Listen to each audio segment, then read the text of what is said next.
blood stains in the snow. Too many names for us to know. What happened up there happened to a lot of people. It wasn't just you.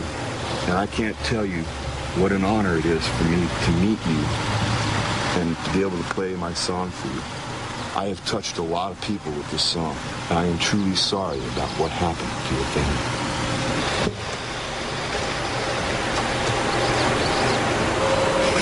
I don't know what to say to people when they do that.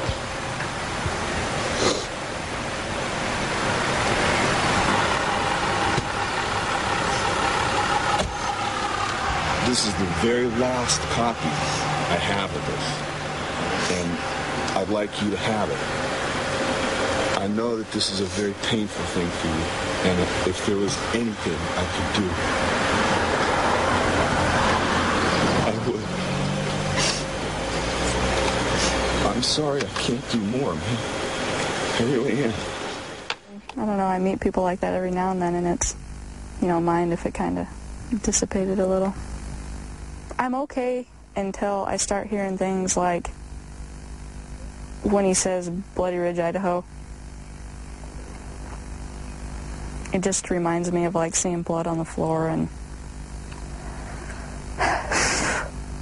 it makes me start thinking about it, and Vicki Weaver was butchered like a buffalo, standing in the doorway of her own home, holding her baby and crying out to God to protect the rest of her family from the mad dogs that had already shot her son in the back from an ambush. With one bullet, Lon the Hitman Horiuchi brought Vietnam to America. As Vicki Weaver started talking about the One World Order, and they just gunned her down because they could. So where are we going, Andy? Where are we going? Waco, I think. And what are we going to do when we get there? Well, we're going to talk to folks. So we must be almost there, right? I'll bet we are. We'll probably recognize a new church building. Randy has never before visited the ruins of the Branch Davidian Church at Mount Carmel in Waco. But for hundreds of thousands of Americans, maybe even millions of Americans, the Weaver Siege and the burning of David Koresh's church are forever linked. Proof of a government gone crazy, a new world order coming to kill anyone who does not bow down to them. All the memorial trees. See the little placards, little headstones? Little one Jones, age 1.5. Unbelievable.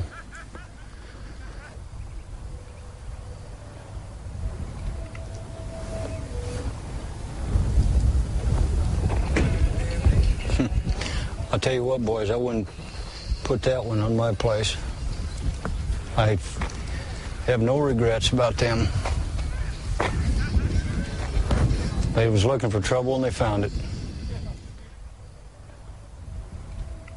Well, look at these boys. Are they growing up or what? How you doing, buddy? He's about bigger than your dad. How you doing, man? Oh, he ain't been shot at lately. So things are looking up. For 6 months, local volunteers have been spending their weekends rebuilding the church. It is nearly finished. Some conspiracy theorists say that the timing of the siege at Waco was no coincidence. They say it was a deliberate PR stunt designed to deflect the bad publicity they were getting for the shootings of Vicki and Sammy Weaver. she was standing right here, right in the window, holding it open, holding the baby, saying, "Get in the house, get in the house." And she was shot here? Yes. Perhaps it was no coincidence. It was 6 days into Randy Weaver's trial that the BATF announced that they were taking military action against a violent, child-abusing, gun-hoarding religious cult holed up in a compound in Texas. But if it was a PR stunt, it backfired. 53 adults, including David Koresh, and 23 children were burnt to death here. They're the same people, the FBI, they're pretty bloodthirsty. Lon Horiuchi, the shooter, FBI sniper, was right over there in that house. Well, was Lon Horiuchi here? Yes, Lon Horiuchi was here. Yeah, I mean, these stories are all interconnected. Yeah, those are sniper houses right over there. You didn't know Horiuchi was here, huh? Nope.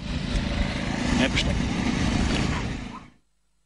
The FBI say they didn't know Vicki Weaver was behind the door when they fired into the cabin. They say her death was an accident and not the actions of a bloodthirsty government controlled by a shadowy elite called the New World Order. You are a federal officer, so Randy and Vicki Weaver would certainly have thought of you as being an agent of the New World Order, an agent of Zog. I mean, what's that? Well, I haven't lost any sleep over it, I'll tell you that. I mean, the United States is a great place to live. The freedoms that we have here and, you know, owning firearms and all of that, there's some certain set of rules, and people can do all that. But then you have some other people that think they can go not just one step, but 2 steps, 3 steps, 4 steps over and pound the drums, and then you get a lot of followers. Ooh, what a mess. What can you see? Like old material that Mom used to save. And some shoes, Lishba's baby chair, broken pottery. My mom used to save all kinds of material and stuff for making blankets and clothes. And Rachel visits the remains of her cabin about twice a year. When she comes, she sometimes finds evidence of other visitors, pilgrims, who've been rummaging around their old belongings like archaeologists. Somebody's been up here on horses. One of the pilgrims was Timothy McVeigh, who visited Randy Weaver's cabin alone some months before blowing up the Alfred P. Moore building in Oklahoma City and killing 168 people. Timothy McVeigh considered the Moore building to be local New World Order headquarters. The Weavers moved to the mountains because of their fantasies about a shadowy elite coming to get them, and in a sense their conspiracy theories came true. The American militia movement was formed that week at the roadblock at Ruby Creek, convinced that a shadowy elite plans to do to the world what they did to the Weavers. This is the conspiracy theory I will examine throughout this series. Are you filming the crap? It's a mess. I'd love to tear this down and burn it. You guys ready to head back? Or? Oh, I don't want to be late for dinner. Yep.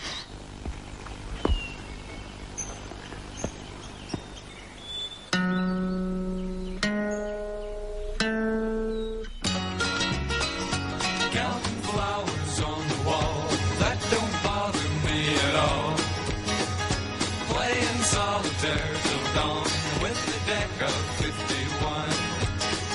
Smoking cigarettes and watching Captain Kangaroo. Now don't tell me I've nothing to